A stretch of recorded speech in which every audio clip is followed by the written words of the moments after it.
Think about the most ambitious person you know at work. The one who said yes to everything, every extra project, every stretch assignment, every promotion that came their way. They've got the title. They've got the salary that looks impressive when it comes up at dinner. They're doing everything you're supposed to do. Now think about whether they actually seem happy. Not LinkedIn happy, not blessed and grateful in the caption of their work anniversary post happy, actually happy. Because there's a version of that person, and maybe you know them or maybe you are them, who gets home at 7:45 p.m., eats whatever's standing over the sink because sitting down feels like too much, checks email one more time before bed, and then lies awake doing math about whether this life they worked so hard to build is actually the life they wanted. The promotion came, the raise came, the title came, and somewhere in between all of that arriving, something else quietly left. This video is about what that something is, and more importantly, it's about the people who saw it coming, said no thank you to the promotion, and ended up in a completely different place 5 years later. A better place, a wealthier place, a place that's hard to explain to your parents but makes total sense once you see the math. My name is Nick, and I spend an unreasonable amount of time doing math that HR departments would prefer you never see. If you've ever felt like you're working harder every year and somehow getting further behind, make sure to subscribe, because that feeling has a very specific, very fixable explanation. And today we're going to break all of it down. Before we get into the numbers, let me be clear. This is not me telling you to stop caring or coast through your career. This is a completely honest accounting of what a promotion actually gets you versus what it costs you. Because most people do the salary math and stop there. The salary math, it turns out, is the least interesting part. Let's start with the most basic question. You get promoted from $80,000 to $110,000. What does that $30,000 raise actually put in your pocket? $30,000 sounds like a lot. It's a number that feels validating. It's a number worth celebrating at dinner. But here's what actually happens to it once the real world shows up uninvited. At $80,000, your federal income tax and FICA combined run about $14,890 take home. Roughly $65,110. Okay, now at $110,000, that federal burden climbs to around $23,785 take home, about $86,215. So of the $30,000 raise, about $8,895 went directly to the federal government before you saw a single cent of it. And that's before your state government remembers you exist. In California, at another $2,790. In New York City, your combined marginal rate at $110,000 is over 41%. That $30,000 raise is now worth maybe $17,500 in actual take-home pay. So we haven't even gotten to the truly painful part yet. That painful part has a name: lifestyle inflation. And it is absolutely ruthless, not because people are irresponsible, but because it's almost biologically automatic. The average person spends somewhere between 65 and 85 cents of every new dollar they earn. We see more income, and our brains interpret it as permission. The slightly nicer apartment, the car that's a little newer, the restaurants that used to be a treat becoming just Tuesday. A Lending Club report found that 40% of Americans earning over $100,000 live paycheck to paycheck. Goldman Sachs in 2025 found that 40% of households earning over $500,000 still describe themselves as paycheck to paycheck, $500,000 a year, paycheck to paycheck. Read that sentence again and ask yourself whether the income is actually the variable that matters here. A raise without a savings plan is basically a larger bucket with the same hole in the bottom. You upgraded from 5 gallons to 10 gallons and then immediately bought more stuff to fill it. So let's say lifestyle inflation absorbs 60% of your after-tax raise. Your $17,500 just became $7,000. Now, factor in the promotion requiring a return to office. That's $4,000 to $12,000 a year in commuting, lunches, work clothes, and dry cleaning you weren't spending before. Factor in the healthcare costs that research shows are 50% higher for high-stress workers, and suddenly, that $30,000 promotion raise is netting you somewhere between $1,000 and $5,000 per year in genuine investable savings. $5,000, that's what's left after taxes, lifestyle, and the cost of physically showing up to the job. You gave them more of your life. They gave you a title and a coffee budget, and that's before we count the hours. Here's a calculation I genuinely cannot believe more people don't do before accepting a promotion. It's called your effective hourly rate, and it's the most honest number in your financial life. Take a VP earning $130,000 a year. Sounds great. Now take the senior individual contributor who said no to that role and stayed at $90,000. It also sounds fine. Now, divide by actual hours worked because this is where it gets uncomfortable. Research from NFI shows 58% of senior managers and executives work 51 or more hours per week.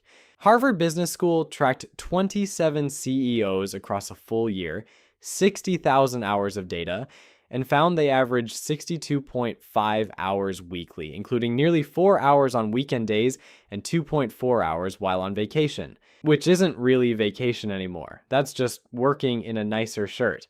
Let's be conservative, the VP works 55 hours a week.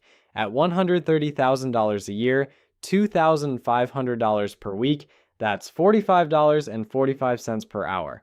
The IC at $90,000 working a clean 40 hours earns $43.27 per hour. The gap between them is $2.18 per hour. $2.18. That is your promotion premium on a per hour basis once the real math runs. Now here's the part that will make you genuinely angry. Under the Fair Labor Standards Act, once you become a salaried exempt employee, which is every manager and executive earning above $43,888, you are no longer entitled to overtime pay. Zero. The VP working 55 hours a week is putting in 780 hours of unpaid labor every single year. That's 19 and a half full work weeks for free, given back to the company with a smile and a LinkedIn update about loving challenges. The company didn't give you a raise, they bought a very steep discount on a very large amount of your life. Becoming a salaried manager is, financially speaking, a bit like agreeing to an all-you-can-eat buffet where it turns out the restaurant can also eat you. The optics are great, the math is grim. So the extra hours aren't making you more successful. They're just making you more tired for free on behalf of shareholders who will lay you off the moment a spreadsheet tells them to. Here's the part of this equation that nobody puts in the job description. What could you actually build with those 15 to 20 hours per week you just signed over? Not a unicorn startup, not a cryptocurrency play, something boring and sustainable. Freelancing in your field, a small consulting practice, content, e-commerce. The average American side hustler earns $885 to $1,215 per month. Among those who put real effort in, 35% earn over $1,000 monthly. Let's say you build something modest, $2,000 per month. You put it into the S&P 500 at its historical average of around 10% annually. After 10 years, you have $407,000. After 20 years, you have $1.375 million. That is the opportunity cost of those 20 weekly hours, $1.375 million built in the time the VP was presenting slide decks that could have been emails.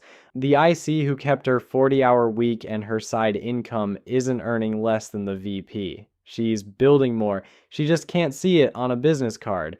Let me show you what this actually looks like in a real person's life. At 38, on a Tuesday, Blake took every promotion. He's a director now, earning $145,000. It sounds like he won. It is 6:52 p.m. on a Tuesday, and Blake is still at the office because there's a reorg happening, and his skip level wants a slide deck ready for Thursday, and he has a one-on-one with a direct report who's struggling, and there are 47 unread Slack messages from today alone. He'll be home by 8:30. His kids will be asleep. He'll eat whatever's in the fridge standing over the sink, check his email one more time, and set an alarm for 6:15. His $520,000 mortgage requires he stay exactly where he is. His 2 car payments, $1,600 a month combined, require he stay exactly where he is. The private school tuition, because that's just what you do at this income level, requires he stay exactly where he is. His 401k has $87,000 in it, which sounds okay until you realize he's 38 and needs roughly $1.5 million to retire. There's never much left to invest after the mortgage and the cars and the school and the life that quietly assembled itself around his salary. He has told himself that the equity in his house is his retirement plan, which is, financially speaking, the equivalent of saying your lottery tickets are your investment portfolio. Optimistic, like loosely math adjacent, unlikely to end well. On the same Tuesday, Jordan is making dinner. She said no to the last 2 promotions. Her manager at the time looked at her like she declined a winning lottery ticket. Her parents asked if everything was okay. Everything was fine. Jordan is 38, earning $98,000 fully remote, and she is making pasta at 6:15 p.m. like a person who controls her own schedule. Her 401k has $212,000 in it because she's been maxing it for 7 years, the years when Blake was getting promoted and spending the raise before it arrived. She has $34,000 in a taxable brokerage account. She started a small consulting practice on the side 2 years ago, charging for the expertise her day job pays her to give away for free, and it now generates $2,400 a month that she mostly invests. She took a trip to Japan last year. She reads books that aren't about management. She genuinely cannot locate the specific things she's supposed to be stressed about. Blake makes $47,000 more per year. He has $125,000 less in investable assets. He works 18 more hours every week, none of which are compensated. And those numbers will only get further apart as compound interest does what it always does: reward the person who started earlier and kept going, not the person with the better title. Here's something nobody in your company has any incentive to tell you, so I will.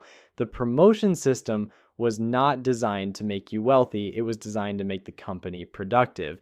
And it's been engineered over decades to make those 2 things feel like the same thing, while they quietly aren't. There's a concept in labor economics called tournament theory. It describes your workplace as an elimination tournament. Think American Idol, but for office workers and with much worse prizes. The VP role, the director title, the corner office, these aren't just compensation. They're the carrot that extracts maximum effort from every single participant, including the 94 to 96% who will never reach them. Most of the players fund the prize pool with their evenings and weekends and never win anything. Only 4 to 6% of employees get promoted in a given year. In Q1 of 2024, tracking 68 million white-collar workers, ADP found just 1.3% were promoted, the lowest first quarter rate in 5 years. The game has gotten harder to win right as companies have gotten better at making you want to play. And it's getting more brazen. In 2023, 37% of U.S. employers gave out what the industry politely calls dry promotions, a new title with no pay increase. Congratulations on your promotion to Senior Associate Director of Responsibilities you had last quarter. We'll discuss the raise at your next review. Maybe. The percentage of companies doing this jumped from 8% in 2018 to 13% in 2024. The part that should genuinely bother you: a Korn Ferry survey found that 63% of employees would prefer a promotion without a raise over a raise without a promotion. 63% would take the title over the money. Companies read that data and they act on it. They have discovered that they can pay you in status symbols and you will thank them for it. Since 1979, worker productivity has grown 3.5 times faster than typical worker pay. Someone is capturing the value being created. It is not the person who just got a new email signature. Here's where it gets quietly dangerous in a way that goes beyond the salary math. When you spend years building your identity around a job title, you stop being a person who has a job and become a job that has a person. The distinction sounds philosophical until the day your company announces a restructuring and it stops being philosophical immediately. Researchers at the University of Michigan found that job loss functions psychologically closer to the loss of a close relationship than the loss of a paycheck, because people who climbed hard didn't just lose income, they lost the answer to "who am I?" Stanford economists found that workers laid off during a recession experience roughly a 20% decline in the net present value of their lifetime earnings that doesn't fully recover even 10 to 20 years later. The financial scarring is permanent. The identity scarring tends to be worse. Here's why this matters right now. Middle management positions accounted for 31% of all layoffs in 2023, up from 20% in 2018. Google cut thousands of managers. Amazon publicly announced plans to increase the IC to manager ratio by at least 15%. The people being laid off weren't the underperformers. They were the climbers, the ones who built a life requiring $145,000 just to stay above water, who've been out of the technical weeds for 6 years, who have $87,000 in retirement savings at 38. When the IC gets laid off, she has sharp skills, a side income, lean finances, and options. When the VP gets laid off, he has a mortgage that requires his old salary, a resume that lists titles instead of capabilities, and a very complicated Tuesday coming. Great Place to Work analyzed 1.7 million employee surveys and found that golden handcuffs was the single most common phrase burned out employees used to describe what kept them at their job. Not what they loved, what they couldn't afford to leave. 64% of Americans say they would quit their job tomorrow if they didn't need the paycheck. The system isn't just extracting their labor, it's made them financially unable to say no to extracting it. That's not a career. That's a very comfortable trap with good dental. Now, let's talk about what the research actually says about income and happiness, because this is where the math lands somewhere most people genuinely don't expect. A landmark collaboration between Nobel Prize-winning researcher Daniel Kahneman and Matthew Killingsworth, two scientists who publicly disagreed on this question and then ran a joint study to settle it, found something more nuanced than either expected. For most people, happiness rises with income, but with serious diminishing returns past $100,000. The jumps get smaller fast. For the unhappiest 15 to 20% of people, those dealing with depression, grief, clinical anxiety, well-being plateaus around $100,000 and doesn't move no matter how much more they earn.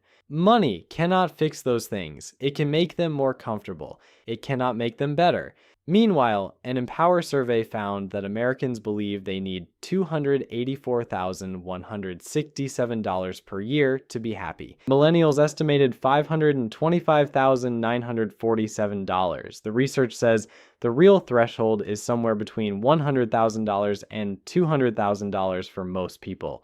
We are overestimating the income we need to feel okay by a factor of 2 to 5. And then destroying our weekends chasing the difference. Here's the finding that actually broke my brain. Vanguard studied 12,443 investors and found that having just $2,000 in emergency savings improved financial well-being by 21%. Having $500,000 in income improved it by only 12%. Having over $1 million in assets improved it by 18%. The single strongest predictor of feeling financially okay was not your salary. It was a $2,000 emergency fund. Security. The feeling that one bad week won't destroy you beats income every single time. And the person with the lower title and the leaner, better built finances, she has that. The person who chased the promotions and spent every raise before it arrived, he doesn't. So what does it actually look like to say no on purpose? More people are doing it than you think. A Vizier survey of 1,000 full-time employees found that 62% of individual contributors actively prefer staying where they are rather than moving into management. Their top priorities, 67% said time with family, 64% said physical and mental health, 58% said traveling, barely 4% said reaching the C-suite. The people living inside the promotion tournament are looking at the prize and quietly declining. And here's the career finding that reframes the whole ladder metaphor. In a study published in Management Science found that workers who move laterally in sideways across functions or companies rather than straight up experience higher subsequent wage growth and are more likely to reach senior leadership eventually than people who climbed vertically in a single track. The person who said no to the manager role took a lateral move into a different function and built broad expertise across the company doesn't fall behind. They end up a decade later better positioned and better paid than the person who accepted every rung. The ladder isn't even the fastest way up. It's just the most obvious one. Now, not every promotion is a trap. If it comes with real equity at a company where that equity might actually be worth something, take it. Equity can represent 33% or more of total compensation and dwarf any salary differential. If it genuinely takes you from financial stress to financial stability, take it. But if it means 15 extra unpaid hours per week, if it's a dry promotions, and 37% of them now are, if it kills the time you'd use to build something of your own, then the math is talking to you clearly in plain language, and the math doesn't care what the title looks like. On LinkedIn, nobody in that building has any incentive to show you these numbers. The company makes money when you say yes. It makes more money when your salary makes you unable to leave. So they don't show you the math. They show you the title. Remember that person I asked you to picture at the start of this video, the most ambitious person you know, the one who said yes to everything and is home at 7:45 p.m., eating, standing over the sink, wondering where the day went. Here's what the math says their alternative looks like. The first time you say no to a promotion, it feels like you're falling behind. Your colleagues look at you sideways. Your parents ask careful questions. The ambitious person you've always been sends you low-grade panic signals for about 6 weeks. Your brain, trained since childhood to read title as success and success as worth, does not enjoy this. And then something shifts. The hours you're not spending in management meetings start turning into something. The retirement account you're actually funding starts compounding. The side income you built in the margin starts generating real money. Sunday nights stop arriving with that tightness in the chest. And 5 years later, not 10, not 20, 5, you look at the person who said yes to everything and you see it clearly. Their salary is bigger on paper. Their life is considerably smaller in practice. The person who never stopped chasing the next title will spend the next decade running towards something that keeps moving just out of reach. You'll have spent that decade building something that actually belongs to you, that no reorg can eliminate, no skip level can restructure away, no company can decide doesn't fit the new strategy. That is what changes when you start saying no. Not your title, not your salary, your leverage, your options, your actual practical, run the real math financial freedom. Go home at 5, invest the difference, and let compounding do what your company never will. Work on your behalf. If this math changed how you think about the climb, hit subscribe and drop a comment. Have you ever turned down a promotion? I want to know what happened.